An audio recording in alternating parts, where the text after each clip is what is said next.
If you want me to tell you the secret of getting rich, I am not going to start with waking up at 4 in the morning. I am not going to start with affirmations.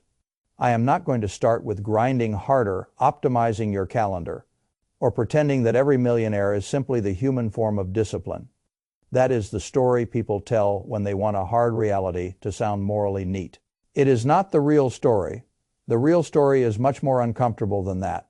Most people are not playing the same game. That is the first thing. Not everybody begins with the same runway, the same protection, the same network, the same forgiveness for failure, or the same kind of family that can keep a promise long enough for patience to make sense. And if you do not understand that, then all the advice built on top of that misunderstanding turns into a trap. It turns into a very polite way of telling ordinary people to blame themselves for rules they never wrote. I have spent my whole life studying business, capital allocation, and human behavior.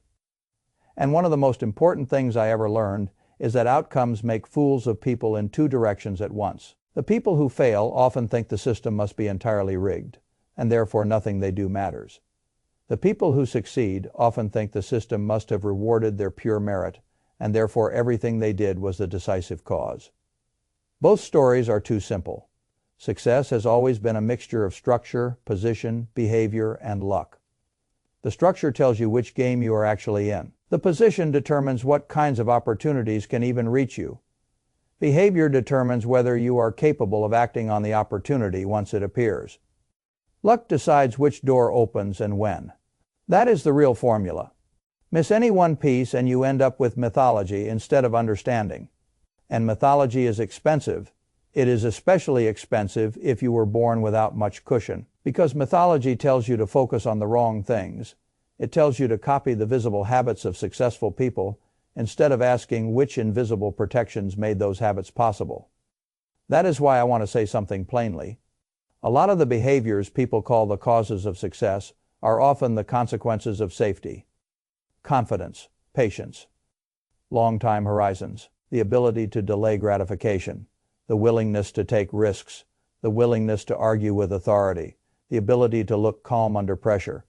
People love these traits because they are easy to admire from a distance. What they do not like admitting is that many of these traits grow much more easily in environments where failure is survivable. That changes everything. A child who grows up in a house where promises are usually kept learns something very different from a child who grows up in a house where every promise depends on whether next week's paycheck survives the rent. A student who knows his parents can call someone, fund an internship, open a door, or absorb a failed experiment behaves differently from a student who knows one wrong move could set the family back for years. A young professional whose family can let him come home, wait, reset, and try again takes different risks than a young professional who must keep the lights on every month or get buried. That is not weakness. That is math. The rich do not merely have more money. They usually grow up inside a system of softer landings. And softer landings create a personality that the outside world then mistakes for superior character. That is why so much success advice sounds true and still fails the people who need help the most. The advice begins too late in the chain. It tells people to have more self-control without asking whether their world has trained them to trust the future. It tells people to be more resilient without asking whether they have ever seen failure get rewarded with another chance. It tells people to think long-term without asking whether short-term survival already occupies all available attention. That is why I say the secret of getting rich is not to do 3 obvious habits. It is to do 3 deeper things. First, understand which game you are actually. Build the kind of life that can survive risk. Third, place yourself where luck can find you and be useful when it arrives. Those are the 3 things that matter. Everything else is downstream. Now let me start with the first one. Understand the game. Most people have been told since childhood that school, hard work, and good choices all operate inside something called meritocracy. If you study, if you get the grades, if you stay out of trouble, if you keep your head down and do everything right, then the system will reward you. That story is emotionally beautiful. It is also incomplete enough to keep a lot of people confused for decades. School matters. Yes, hard work matters. Yes, discipline matters. Yes. but not all games reward the same thing. In one world, education is mostly about credentials. In another world, education is also about signaling and network. Those are not the same thing.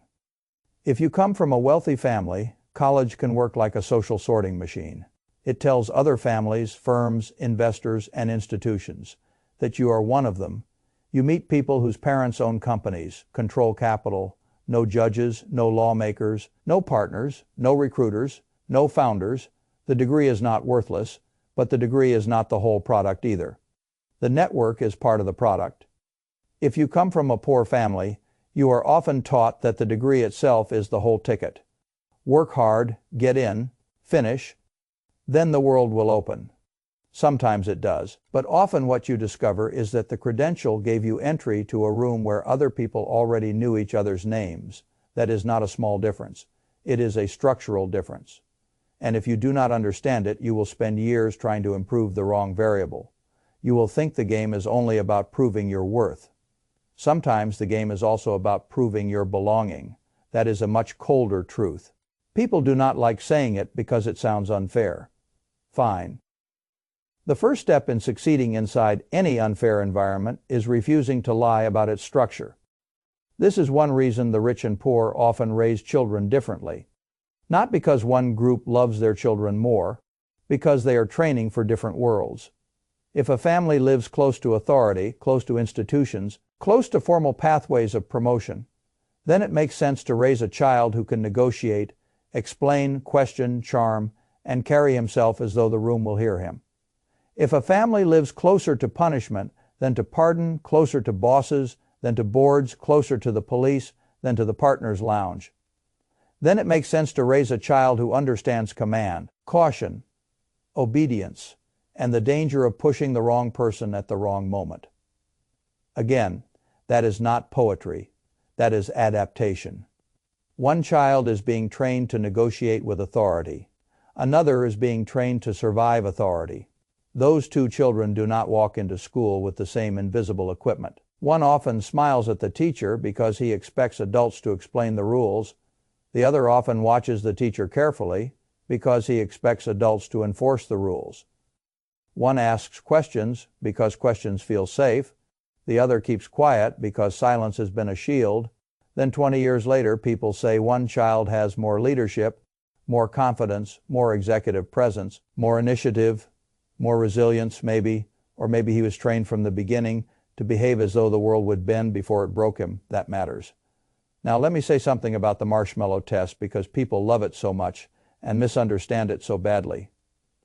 The popular version says that children who wait for the second marshmallow are more disciplined and therefore more likely to succeed. That is a flattering interpretation for comfortable people. A harder interpretation is that waiting is easier if you grew up in an environment where adults usually keep promises. If the future has tended to pay you back, then trusting the future makes sense. If the future has repeatedly failed you, then grabbing what is in front of you can be the rational move. That is why I say many traits celebrated as personal virtues are partly environmental responses. Delayed gratification is easier when delay has historically produced reward. Resilience is easier when failure does not threaten social death. Reflection is easier when your inner life is not overcrowded with stress. This does not mean effort does not matter. It means effort is not floating in empty air. It is always operating inside a structure. And that is why the first secret to getting rich is not work harder. The first secret is stop pretending everybody is in the same game. Once you know the game, your strategy changes. You stop worshiping fairness, you start learning leverage, you start asking what actually converts effort into upward movement, in the real one. That brings me to the second thing. Build a life that can survive risk. This is where almost every success conversation goes wrong. People say fortune favors the bold. That sounds wonderful. What they forget to mention is that boldness is much easier when you can survive being wrong. The child of a wealthy family can start and still reappear at Thanksgiving under a roof with enough safety to try again. The child of a poor family may start a business, fail, and watch that failure turn into credit damage, unpaid rent, family stress, and years of caution. One person takes a risk, the other person places survival on the table. Those are not the same act. That is why risk-taking is often misdescribed. We talk about it as though it were pure courage. Very often it is courage plus cushion. And the cushion matters. This is why I have never liked simple romantic talk about entrepreneurship. I admire entrepreneurs enormously, but I also know that some of them were making bold moves from a trampoline, while others were making bold moves from a cliff. The results do not only reflect character, they reflect what failure would have meant. Now, if you were not born with a cushion, you have two choices. You can spend your life resenting the people who had one, or you can get very serious about building one. That is where the real work begins. The poor often try to escape with speed. The rich often win with durability. That is not because speed never works. It is because durability increases the number of chances luck gets to hit you, and luck matters more than proud people like admitting. I do not mean luck in the childish sense of sitting around hoping a miracle happens. I mean strategic luck, positioned luck, the kind of luck that finds people who have made themselves legible to opportunity, the kind of luck that appears because you are already in the room, already prepared, already solvent enough to say yes, already resilient enough to survive a false start. That kind of luck is not fantasy. It is architecture. So how do you build a life that can survive risk? You begin with financial oxygen. You reduce the kinds of debt that make one mistake fatal. You stop confusing an upgraded lifestyle with a strengthened position. You build liquid savings. Not because cash is glamorous, but because cash buys thinking time. Thinking time is one of the most valuable assets in the world. A person with no runway does not think. He reacts. He obeys urgency. He says yes to bad terms because bad terms still look better than running out of air. This is why I have always respected liquidity more than appearances. A person with 6 months of real cash reserve is living in a different psychological country from the person with a high salary and no buffer. One can choose. The other must comply. That difference becomes enormous once opportunities appear. The wealthy understand this instinctively. They do not merely spend money to buy prettier lives. They spend money to buy room. Room to wait, room to refuse, room to pivot, room to absorb embarrassment, room to recover from a wrong move without turning one wrong move into a life sentence. That is what a cushion really is. And if you did not inherit one, building one is not optional. It is the second secret. Now let me take this out of the purely financial layer because risk capacity is also social. If every decision you make must be approved by a community that is itself afraid, you will inherit their ceiling. That is one of the coldest truths in life. Sometimes the price of upward mobility is distance. Not because your community is evil, because communities optimize for safety, familiarity, and coherence long before they optimize for your unusual ambition. If everyone around you has learned that survival depends on not standing out, then your attempt to stand out will look not admirable but dangerous. They will call it unrealistic. They will call it arrogant. They will call it betrayal. What they are often really saying is simpler. Your new strategy threatens the emotional logic of our old one. That is why leaving a low opportunity environment is so hard. The financial cost can be measured. The emotional cost cannot. A person does not only leave a town, a country, or a family system, he often leaves a moral language behind. He becomes harder to understand to people who once knew him in simpler terms. That is expensive. And because it is expensive, most people never do it. So when I say build a life that can survive risk, I mean more than save cash. I mean build a structure of independence, skills that travel income streams, that are not all tied to one gatekeeper. Friends who understand motion rather than worshiping stasis. Enough self-knowledge to distinguish guilt from actual duty. Enough courage to become slightly illegible to people who only respect your obedience. That is part of getting rich too. Not in the vulgar sense, in the structural sense. Because the person who cannot emotionally leave an old game usually spends his life trying to become exceptional inside rules that were never designed to reward his kind of exception. Now let me say something about crime law and punishment because this is where class differences become embarrassingly obvious. A poor man breaks a rule and often meets the system as force. A rich man breaks a rule and often meets the system as negotiation. That is not universally true, but true enough to teach every child watching a lesson about how authority works. If poor children grow up seeing that mistakes can become records, cages, or years lost, they become more obedient for perfectly rational reasons. If rich children grow up seeing that mistakes can become settlements, explanations, or family-managed embarrassments, they become more willing to push boundaries. Later, the world calls one group disciplined and another group entrepreneurial. Sometimes what it is really seeing is unequal forgiveness. That matters because forgiveness is part of risk capacity, and risk capacity properly used is part of wealth building. Again, I am not saying this to excuse bad behavior. I am saying it because pretending the risk environment is equal is one of the fastest ways to misunderstand success. So build a life that reduces the penalty of experimentation. That is the second thing. Now the third thing, place yourself where luck can find you and be useful when it arrives. This is the step that people either reduce to motivational fluff or overstate as total randomness. It is neither. Luck is not everything. Luck is not nothing. Luck is what happens at the boundary between your preparation and the world's unpredictability.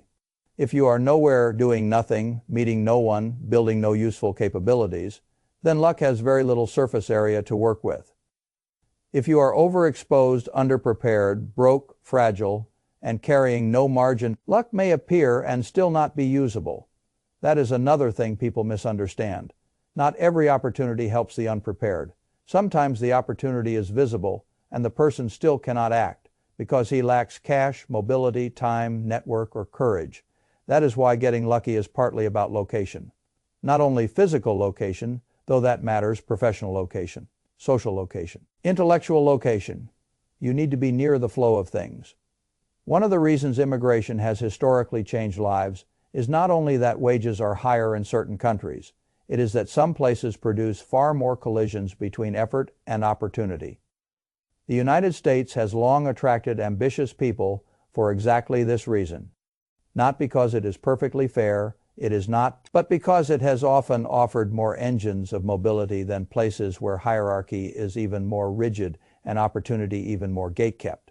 That is what people mean badly and incompletely when they say some places are full of opportunity.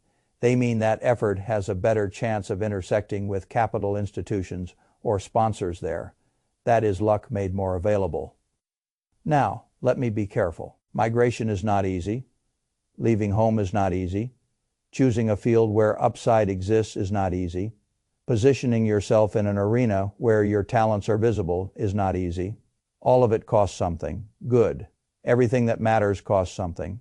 But if you want to get rich, you must stop thinking only in terms of effort and start thinking in terms of placement. The same person can work equally hard in two different places and receive entirely different lives in return.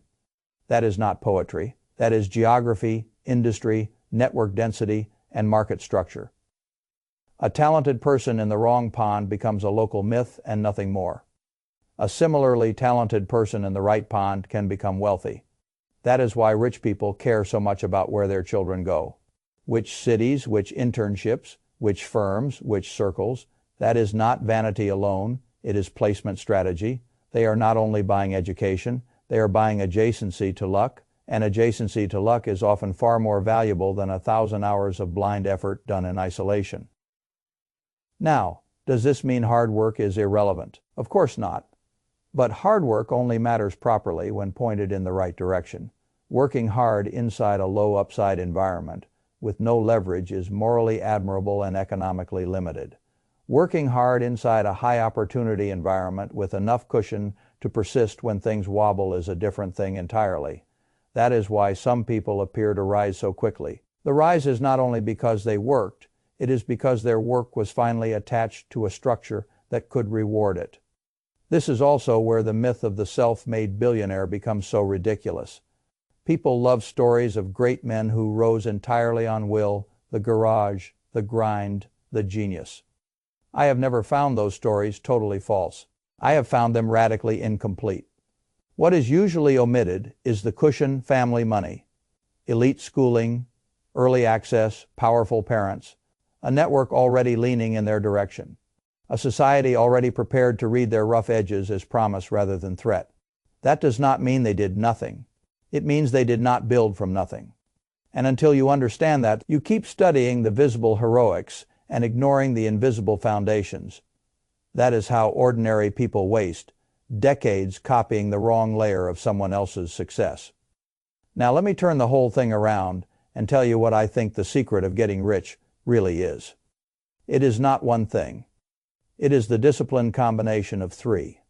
First, understand which rules actually govern the game. Build enough margin that you can take useful risks without dying from bad timing. Third, move yourself toward places, people, and arenas where good luck can find you. That is the formula. It is not neat enough for a poster. Good reality rarely is. Let me show you what each of those three looks like in daily life. Understanding the game means you stop treating formal fairness as the basis of you stop assuming credentials will automatically convert into outcomes. You stop assuming obedience will be rewarded just because someone once said merit matters. You start paying attention to where decisions actually come from. Who hires, who funds, who recommends, who controls access, who forgives mistakes, who grants second chances, who sits close enough to capital that one good impression can turn into a new life. That is what it means to understand the game. Building margin means you save cash even when spending it would be more fun. It means you reduce toxic debt because leverage turns every risk into Russian roulette. It means you invest in skills that can be sold in multiple contexts. It means you keep your fixed costs lower than your ego would prefer. It means you preserve your ability to move. It means you refuse to become so beautifully trapped that every change feels impossible. That is what it means to build margin positioning.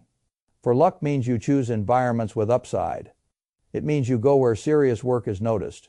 It means you introduce yourself to people better than you. It means you are willing to look out of place for a while. It means you let your ambition become visible to the right audience rather than invisible to the wrong one. It means you stop worshiping certainty and start respecting exposure. Exposure to better fields, better standards, better networks, better collisions. That is what it means to position for luck. And here is the part people like least. Even if you do all three, you may still not become fabulously rich. That is true. Luck is still real. Timing is still real. Health is still real. Family responsibility is still real. History can still move against you. This is not a fairy tale. But the alternative is not some pure meritocratic reward structure waiting for your good attitude. The alternative is drift. And drift is much more dangerous than failure. Failure teaches. Drift simply uses up years. That is why I care so much about strategic effort. Not effort as virtue. Effort as placement. Effort as leverage. Effort as architecture. Because once you begin thinking this way, the world changes shape. You stop envying outcomes and start studying pathways. You stop worshiping confidence and start measuring cushion. You stop asking why some people seem so bold and start asking what allows them to survive boldness.